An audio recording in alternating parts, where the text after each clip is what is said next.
অন্তর্বর্তী সরকারের বৈধতা বিবেচনা করবে নির্বাচিত সরকার, বলছে বিএনপি। সংস্কার বিচার এগিয়ে নিতে ফেব্রুয়ারিতেই নির্বাচন দাবি। নিখোঁজ ব্যক্তিদের সন্ধানে সার্চ কমিশন করার পরামর্শ জাতিসংঘ গুম কমিটির। 1 মাসের মধ্যে আইন এবং কমিশন করবে সরকার। শেখ হাসিনা এবং কামালকে হাজির হতে পত্রিকায় বিজ্ঞপ্তি প্রকাশের নির্দেশ ট্রাইব্যুনালের। হাজির না হলে অনুপস্থিতিতেই হবে বিচার।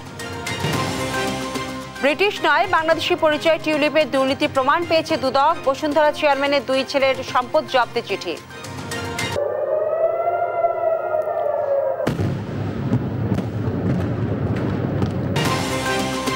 ইসরায়েলের পাল্টা ক্ষেপণাস্ত্র হামলা চলছে। ইরানের আকাশ নিয়ন্ত্রণের দাবি আইডিএফ এর। 1/3 লঞ্চার ধ্বংস। আমন্ত্রণ সংবাদ রাতে শুনছিলেন শিরোনাম, সাথে আছি বিপাশা চক্রবর্তী। অন্তর্বর্তী সরকারের বৈধতা পরবর্তী নির্বাচিত সরকার বিবেচনা করবে বলে জানিয়েছেন বিএনপি স্থায়ী কমিটির সদস্য সালাউদ্দিন আহমেদ। আর দলটির স্থায়ী কমিটির আরেক সদস্য আমির খসরু মাহমুদ চৌধুরীর মতে, সংস্কার এবং বিচার কাজের অগ্রগতির জন্য ফেব্রুয়ারি পর্যন্ত সময় যথেষ্ট দীর্ঘ। দেশের মানুষ দ্রুততম সময়ে গণতন্ত্রে ফিরতে চায় বলেও দাবি তাঁর। সাইফুল রিপনের প্রতিবেদন। জাতীয় প্রেস ক্লাবে বর্তমান রাজনৈতিক পরিস্থিতি ও কল্যাণ রাষ্ট্রের ভাবনায় বাজেট শীর্ষকে আলোচনা সভার আয়োজন করে নাগরিক ঐক্য। তখন আপনি যা খুশি করতে পারেন। বক্তারা বলেন, লন্ডনের ডক্টর ইউনুস তারেক রহমান বৈঠকে যে বরফ গলতে শুরু করেছে তার ধারাবাহিকতায় গণতান্ত্রিক প্রক্রিয়ায় এগিয়ে যেতে হবে। 9-10 মাসে সংস্কার বলেন, বিচার বলেন, সনদ বলেন, কোনো ব্যাপারে কোনো অগ্রগতি হয়নি। এই গভর্নমেন্ট কিচ্ছু করতে পারেনি। Politically achievement nothing. আগামী 4 মাস 5 মাসের মধ্যে নতুন কিছু অ্যাচিভ করতে পারবেন? Let's hope for that. কিন্তু যদি না পারি, তবু আমরা যদ্দূর নিতে পারি সেইটা নিয়ে মিনিমাম থিং হচ্ছে একটা fair election acceptable to all, এইটা করতে হবে। অন্তর্বর্তী সরকারের বৈধতা পরবর্তী নির্বাচিত সরকার বিবেচনা করবে জানান বিএনপির স্থায়ী কমিটির সদস্য সালাউদ্দিন আহমদ। দ্রুত নির্বাচন আয়োজনে সরকারকে ইসির সঙ্গে যোগাযোগ বাড়ানোর পরামর্শও দেন তিনি। কনস্টিটিউশনালি আপনাদের এই সরকারের রেটিফিকেশন লাগবে ইন দ্য নেক্সট পার্লামেন্ট, এটাও আপনারা মাথায় রাখবেন। এবং রেটিফিকেশন লাগলে এই লেজিটিমেসি কিভাবে দেয়া হবে, কোন জায়গায় দেয়া হবে, সেটাও আমরা বিবেচনা করব। আমরা যাতে ডেমোক্রেটিক ট্রান্সফরমেশনের দিকে যেতে পারি সেরকম কার্যক্রম আপনারা নেবেন। এর আগে সোমবার বেলা 11টার দিকে লন্ডন থেকে দেশে ফিরে বিমানবন্দরে সাংবাদিকদের মুখোমুখি হন বিএনপির স্থায়ী কমিটির আরেক সদস্য আমির খসরু মাহমুদ চৌধুরী। বলেন, নির্বাচন কমিশন দিনক্ষণ ঘোষণা করলে দেশ নির্বাচনের দিকে এগিয়ে যাবে। সংস্কারের বিষয়টা ঐক্যমতের বিষয়, সুতরাং ঐক্যমত হইতে এটা যে 1-1.5 মাসের বেশি সময় লাগার কোনো কারণ নেই। আর বিচার তো চলমান প্রক্রিয়া আছে, এটা তো বিচার বিভাগ বিচার করবে, বিচার আওতায় আনার বিষয় আছে। বিচারের আওতায় যারা আসবে এর মধ্যে এখনও তো আরও দীর্ঘ 6-7 মাস সময় আছে সম্ভব। আর যারা তারপরেও আসবে না, তারপরে তো পরবর্তী সরকার আসে, তাদেরকে বিচারের আওতায় তো আগামী সরকারকে অনেককে আনতে হতে পারে, তাই না? আর গুলশান কার্যালয়ে বিএনপি মহাসচিব মির্জা ফখরুল ইসলাম আলমগীরের সঙ্গে সাক্ষাৎ করেন ব্রিটিশ রাষ্ট্রদূত সারাহ কুক। পরে বৈঠকের আলোচনার বিষয়ে কথা বলেন দলের স্থায়ী কমিটির সদস্য ডক্টর আব্দুল মঈন খান। আমরা যেমন উৎসব করি, নববর্ষের উৎসব করি, বাংলাদেশের মানুষের কাছে কিন্তু ভোটের দিনটিও এরকম একটি উৎসবের দিন। কাজেই তারা উন্মুখ হয়ে আছে কখন ভোট দেবে। এদিকে জাতীয় প্রেস ক্লাবে সংবাদপত্রের কালো দিবস নিয়ে আলোচনায় দলটির স্থায়ী কমিটির আরেক সদস্য ডাক্তার এজেডএম জাহিদ হোসেন বলেন, জনগণের প্রতি বর্তমান সরকারের কোনো দায়বদ্ধতা নেই। কিন্তু জনগণের প্রতি দায়বদ্ধতা বলতে যেটা বোঝা যায় সেটি তো তাদের নেই। তারা একটি নির্ধারিত কাজ অল্প সময়ের জন্য এসেছে। সাইফুল রিপন, দেশ টিভি, ঢাকা। 1 মাসের মধ্যে গুম সম্পর্কিত আইন প্রণয়ন এবং স্থায়ী কমিশন করা হবে বলে জানিয়েছেন আইন উপদেষ্টা ডক্টর আসিফ নজরুল। সকালে নিজ মন্ত্রণালয়ে এক ব্রিফিংয়ে একথা জানান তিনি। এর আগে জাতিসংঘ মানবাধিকার পরিষদের গুম বিষয়ক ওয়ার্কিং কমিটির প্রতিনিধি দলের সঙ্গে বৈঠক করেন তিনি। এ সময় এখনও নিখোঁজ ব্যক্তিদের সন্ধানে সার্চ কমিশন গঠনের পরামর্শ দেয় তারা। 1 যুগ পর প্রথমবার বাংলাদেশ সফরের সুযোগ পেয়েছে সংস্থাটি। আর জানাচ্ছেন তৌফিক মাহমুদ মুন্না। প্রথমবারের মতো বাংলাদেশ সফরে এসেছে জাতিসংঘ মানবাধিকার পরিষদের গুম বিষয়ক ওয়ার্কিং কমিটি। রোববার ঢাকায় পৌঁছায় 2 সদস্যের প্রতিনিধি দল। প্রায় 1 যুগ ধরে আইনশৃঙ্খলা বাহিনীর হাতে গুমের ঘটনা তদন্তে বাংলাদেশে আসার চেষ্টা করছিল এই সংস্থাটি। সোমবার সকালে সচিবালয়ে আইন উপদেষ্টা ডক্টর আসিফ নজরুলের সাথে বৈঠক করে প্রতিনিধি দল। বৈঠক শেষে আইন উপদেষ্টা জানান, অন্তর্বর্তী সরকারের প্রতিশ্রুতি হচ্ছে গুমের তদন্ত বিচার করা। এজন্য আগামী 1 মাসের মধ্যে গুম বিষয়ক আইন করা হবে। গুম বিষয়ক আইন প্রণয়নের উদ্যোগ নিয়েছি, একদম ডেডিকেটেড পিস অফ লেজিসলেশন, সেটা তারা প্রশংসা করেছে। তবে আমি তাদেরকে এটাও বলেছি, আমরা গুম বিষয়ক যে আইন করব সেই আইনের অধীনেও আমরা একটা খুব শক্তিশালী কমিশন গঠন করার ইচ্ছা রাখি। আমাদের নারী শিশু নির্যাতন দমন আইনের অ্যামেন্ডমেন্ট হয়েছে, তারপর আমাদের সাইবার সুরক্ষা আইন হয়েছে। আমাদের আশা করি আগামী 1 মাসের মধ্যে গুম বিষয়ক আইনটা, সিআরপিসির যে অ্যামেন্ডমেন্টটা সেটা হয়ে যাবে, লিগাল এইডের যে অ্যামেন্ডমেন্টটা সেটা ইনশাআল্লাহ আগামী 2 সপ্তাহের মধ্যে হয়ে যাবে। তিনি জানান, বাংলাদেশে কিছু কার্যক্রমের প্রশংসা করেছে প্রতিনিধি দল। আইন প্রণয়ন ও গুম বিষয়ক কমিশন গঠনকে স্বাগত জানিয়েছেন তারা। আমাদের কিছু কার্যক্রমের প্রশংসা করেছে। যেমন আপনারা জানেন, আমরা এই দায়িত্ব গ্রহণ করার পরপরই আন্তর্জাতিক গুম প্রতিরোধ দিবসের আগেই আমরা গুম বিষয়ক যে আন্তর্জাতিক কনভেনশন আছে সেই কনভেনশনের সদস্য রাষ্ট্র হয়েছি। এখনো নিখোঁজ ব্যক্তিদের সন্ধানে কমিশন অন সার্চ করার পরামর্শ দিয়েছে প্রতিনিধি দল। মানবাধিকার লঙ্ঘন প্রতিরোধ কার্যক্রমে প্রয়োজনীয় সহযোগিতার আশ্বাসও মিলেছে। গেল 4 জুন প্রধান উপদেষ্টার কাছে জমা দেওয়া দ্বিতীয় অন্তর্বর্তী প্রতিবেদনে বিগত আওয়ামী লীগের 15 বছর শাসনামলে গুমের 1837টি অভিযোগ পাওয়ার কথা জানিয়েছে গুম কমিশন। এর মধ্যে 1417 জন জীবিত ফিরেছেন, আর এখনো নিখোঁজ রয়েছেন 345 জন। সহযোগিতা ওনারা প্রদান করবেন। তৌফিক মাহমুদ মুন্না, দেশ টিভি, ঢাকা। আগামী 7 দিনের মধ্যে সাবেক প্রধানমন্ত্রী শেখ হাসিনা এবং সাবেক স্বরাষ্ট্রমন্ত্রী আসাদুজ্জামান খান কামালকে হাজির হতে 2টি জাতীয় পত্রিকায় বিজ্ঞপ্তি প্রকাশের নির্দেশ দিয়েছে আন্তর্জাতিক অপরাধ ট্রাইব্যুনাল। সোমবার ট্রাইব্যুনালের চেয়ারম্যান বিচারপতি মোহাম্মদ গোলাম মর্তুজা মজুমদারের নেতৃত্বে 3 সদস্যের বেঞ্চ এই আদেশ দেন। পরে চিফ প্রসিকিউটর জানান, নির্ধারিত সময়ে হাজির না হলে তাদের অনুপস্থিতিতে শুরু হবে বিচার কার্যক্রম। তাইফুর রহমান তুহিনের প্রতিবেদন, জানাচ্ছেন মোহাম্মদ সাকিব।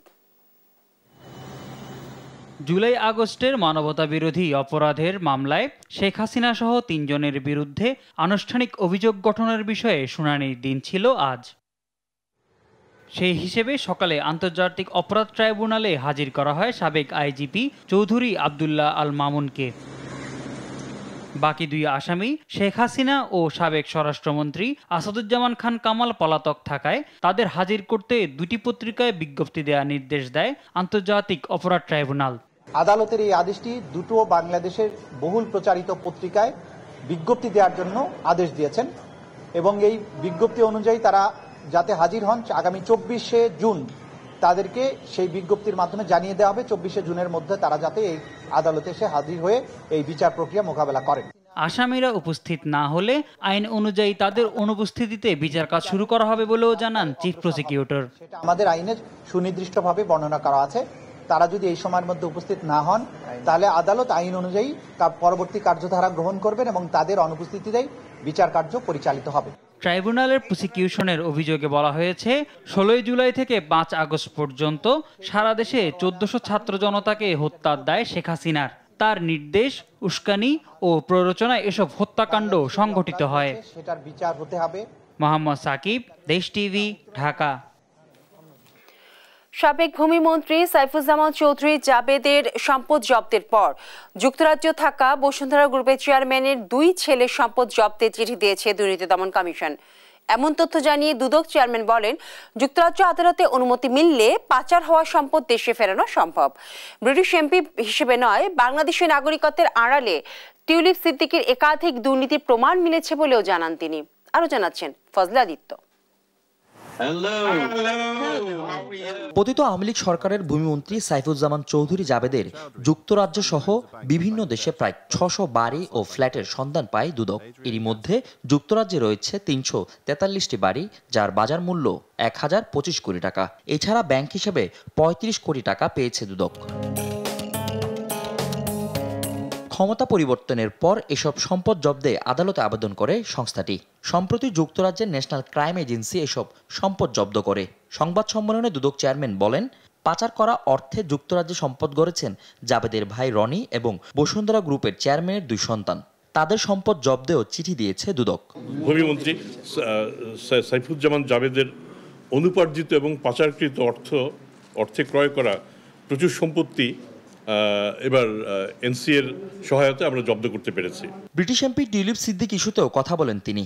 জানান বাংলাদেশি পরিচয়ের আড়ালে মৎস্য খামার টেক্স ফাইলে অস্বাভাবিক সম্পদ সহ নানা দুর্নীতির প্রমাণ মিলেছে। তার দায় এড়াতে বারবার নিজের ব্রিটিশ নাগরিকত্ব ব্যবহার করেছেন টিউলিপ। রাজুকের প্লট কিংবা গুলশানের প্লট এটা ছাড়াও তার বিভিন্ন আমাদের হাতে এখন সম্প্রতি যেমন মৎস্য খামারের কথা চোখে পড়লো, এর মধ্যে আমরা তার একটা ইনকাম ট্যাক্স রিটার্ন ঘেটে দেখলাম হঠাৎ করে 1 বছর তার স্বর্ণের পরিমাণ 10 ভরি থেকে লাভ দিয়ে 30 ভরি হয়ে গেল। এদিকে যুক্তরাজ্যের বাংলাদেশের সাবেক হাই কমিশনার সাইদা মুনা তাসনিম ও তার স্বামীর বিরুদ্ধে 2000 কোটি টাকা পাচারের অভিযোগে অনুসন্ধান শুরু করেছে দুদক। ভুয়া প্রতিষ্ঠানের নামে বিভিন্ন আর্থিক প্রতিষ্ঠান থেকে প্রতিষ্ঠানগুলি হচ্ছে UCBL, Bank Asia, Eastern Bank, City Bank, BRAC Bank, NBL, Trust Bank, South East Bank, AB Bank থেকে আনুমানিক 2000 কোটি টাকা আত্মসাৎপূর্বক বিদেশে পাচার করেন। আমরা এটা নিয়ে কাজ শুরু করেছি। আইনি প্রক্রিয়া ছাড়া সমঝোতার মাধ্যমে পাচার হওয়া অর্থ ফেরানোর কোনো সুযোগ নেই বলেও জানান দুদক চেয়ারম্যান। ফজলে আদিত্য, দেশ টিভি, ঢাকা। ইরান ইসরায়েল যুদ্ধ দেশের তৈরি পোশাক শিল্পের জন্য নতুন চ্যালেঞ্জ তৈরি করবে বলে শঙ্কা প্রকাশ করেছেন বিজিএমইএ নবনির্বাচিত সভাপতি মাহমুদ হাসান খান। নতুন এই সংকট সহ পোশাক শিল্পে চলমান সংকট নিরসনে সবাইকে একসঙ্গে কাজ করার আহ্বান জানান তিনি। রাজধানীর উত্তরায় বিজিএমইএ ভবন অডিটোরিয়ামে নতুন কমিটির দায়িত্ব গ্রহণ অনুষ্ঠানে এসব কথা বলেন তিনি। আরও জানাচ্ছেন সাদ আহমেদ। রাজধানীর উত্তরায় বিজিএমইএ ভবনে নুরুল কাদের অডিটোরিয়ামে জমকালো অনুষ্ঠানের মধ্য দিয়ে দায়িত্ব হস্তান্তর করা হয়েছে বিজিএমইএ নবনির্বাচিত পরিচালনা পর্ষদের কাছে। দায়িত্ব গ্রহণ অনুষ্ঠানে বিজিএমইএর নবনির্বাচিত পরিচালনা পর্ষদ সহ ব্যবসায়ী নেতারা উপস্থিত ছিলেন। উদ্বোধনী বক্তব্যে সাবেক প্রশাসক মোহাম্মদ আনোয়ার হোসেন দায়িত্বকালে নিজেদের অর্জন তুলে ধরেন। আমাদের মেয়াদকালে আমরা সবসময় চেষ্টা করেছি নিরপেক্ষভাবে এবং সবার স্বার্থ বিবেচনা করে কাজ করতে। আমাদের মেয়াদকালীন সময়ে আমরা 60 কোটি 84 লক্ষ টাকা আয়ের বিপরীতে ব্যয় করেছি আমরা 32 কোটি 52 লক্ষ টাকা, অর্থাৎ সারপ্লাস ছিল প্রায় 29 কোটি টাকা। আর নবনির্বাচিত সভাপতি মোহাম্মদ হাসান খান বলেন, ইরান ইসরায়েল যুদ্ধ দেশের তৈরি পোশাক শিল্পের জন্য নতুন চ্যালেঞ্জ তৈরি করবে। তিনি আরও বলেন, নতুন কমিটি কার্যকর এবং জবাবদিহিমূলক বিজিএমইএ গঠনের জন্য কাজ করবে। এই ইসরায়েল আর ইরানের যুদ্ধটা আমাদের জন্য একটা নতুন চ্যালেঞ্জ, কারণ হচ্ছে এরপরে যদি ফলে তেলের দাম বৃদ্ধি পেলে সেটা একটা রিকারিং এফেক্ট সবার উপর পড়বে এবং পোশাক শিল্প এর থেকে বাদ যাবে না। আমাদের দৃঢ় বিশ্বাস, আমাদের সমন্বিত প্রচেষ্টা, কঠোর পরিশ্রম এবং আপনাদের সকলের সহযোগিতায় আমরা সকল চ্যালেঞ্জ মোকাবেলা করে আমাদের পোশাক শিল্পকে বিশ্ব দরবারে আরও উঁচুতে নিয়ে যেতে পারব। শিল্পের স্বার্থে সবাইকে একসঙ্গে কাজ করার আহ্বান জানান নবনির্বাচিত সভাপতি। আমাদের সকলের প্রিয় সাদ আহমেদ, দেশ টিভি, ঢাকা। দেখছেন সংবাদ রাত। এবারে ঈদুল আজহায় সড়ক দুর্ঘটনার পরিমাণ বেড়েছে। ঈদ যাত্রার 15 দিনে সড়ক, রেল এবং নৌপথে 415টি দুর্ঘটনা ঘটেছে, যার 369টি সড়কে। এসব দুর্ঘটনায় সড়কে 390 জন সহ মোট প্রাণহানি ঘটেছে 427 জনের, আর আহত হন 1194 জন। যাত্রী কল্যাণ সমিতির এক প্রতিবেদনে এসব তথ্য উঠে আসে। নিয়াজ মোর্শেদের প্রতিবেদন, জানাচ্ছেন এনআই নাহিদ। ঈদ বা যে কোনো উৎসবে সড়ক মহাসড়কে বেড়ে যায় যানবাহনের চাপ, বাড়ে দুর্ঘটনা। ব্যতিক্রম হয়নি এবারের ঈদুল আজহাতেও। এবার ঈদযাত্রায় 15 দিনে সড়ক, রেল ও নৌপথে 415টি দুর্ঘটনা ঘটেছে, যার 379টি সড়কে। এসব দুর্ঘটনায় সড়কে 390 জন সহ মোট প্রাণহানি ঘটেছে 427 জনের, আর আহত হয় 1194 জন। যাত্রী কল্যাণ সমিতির এক গবেষণায় এ তথ্য উঠে এসেছে। ঢাকা রিপোর্টার্স ইউনিটিতে এক সংবাদ সম্মেলনে সংগঠনটি জানায়, এবার বিগত ঈদুল আজহার তুলনায় সড়ক দুর্ঘটনা বেড়েছে 22.65%। 2024 সালের ঈদুল আজহায় 309টি সড়ক দুর্ঘটনায় 336 জন নিহত, 762 জন আহত হয়েছিল। বিগত ঈদুল আজহার সাথে তুলনা করলে সড়কে দুর্ঘটনা 22.65%, প্রাণহানি 16.07%, আহত 55.11% বেড়েছে। সড়কে দুর্ঘটনার শীর্ষে রয়েছে মোটরসাইকেল।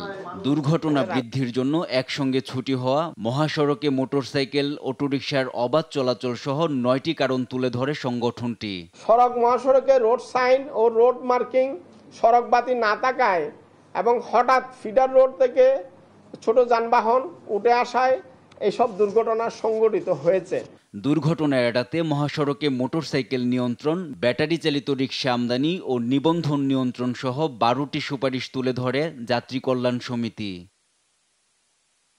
এনআই নাহিদ, দেশ টিভি, ঢাকা। নানা প্রতিকূলতা এবং চ্যালেঞ্জের মধ্যেও 2024-25 অর্থ বছরে দেশের অর্থনৈতিক লাইফলাইন খ্যাত চট্টগ্রাম বন্দর কন্টেইনার হ্যান্ডলিংয়ে অভাবনীয় সাফল্য অর্জন করেছে। চলতি অর্থ বছরে 15 জুন পর্যন্ত বন্দরে কন্টেইনার হ্যান্ডলিং করা হয়েছে 31,71,779 TEUs, যা বিগত অর্থ বছরে একই সময়ের তুলনায় 4.63% বেশি।